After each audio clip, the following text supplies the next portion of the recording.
Professor ने एक शादीशुदा लड़की को खड़ा किया और कहा कि आप ब्लैक बोर्ड पे ऐसे 25 से 30 लोगों के नाम लिखो जो तुम्हें सबसे ज़्यादा प्यारे हों।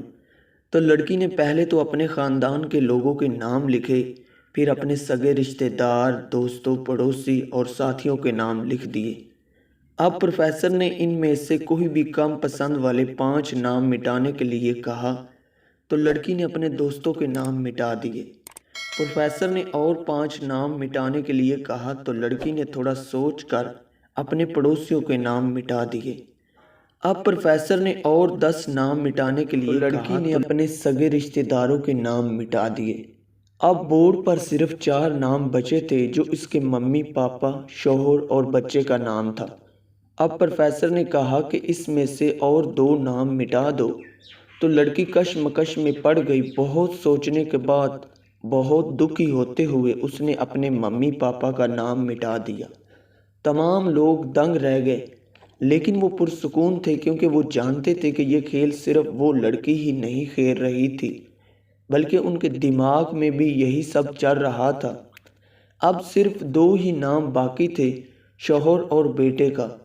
तो प्रोफेसर ने कहा, एक का नाम मिटा दो। तो लड़की अब सहमी सी रह गई। बहुत सोचने के बाद रोते हुए अपने बेटे का नाम काट दिया। प्रोफेसर ने इस लड़की से क्या कहा कि तुम अपनी जगह पर जाकर बैठ जाओ, और सब की तरफ गौर से देखा और पूछा, क्या कोई बता सकता है कि ऐसा क्यों हुआ कि सिर्फ शौहर का ही नाम बोर्ड पर रह गया।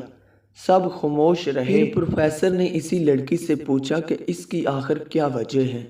तो इसने जवाब दिया, मेरा शौहर ही मुझे मेरे माँ बाप, बहन भाई, हत्ता कि अपने बेटे से भी ज़्यादा अजीज़ है। वो मेरे हर दुख सुख का साथी हैं। मैं उस हर वो बात शेयर कर सकती हूँ जो मैं अपने बेटे या किसी से भी शेयर नहीं कर सकती। मैं अपनी ज़िंदगी से अपना नाम मिटा सकती हूँ, मगर अपने शौहर का नाम कभी नहीं मिटा सकती। आई होप सो कि ये वीडियो आपको पसंद आई होगी। मिलते हैं किसी नेक्स्ट वीडियो में। हमें दीजिए इजाज़त। अल्लाह हाफ़िज़।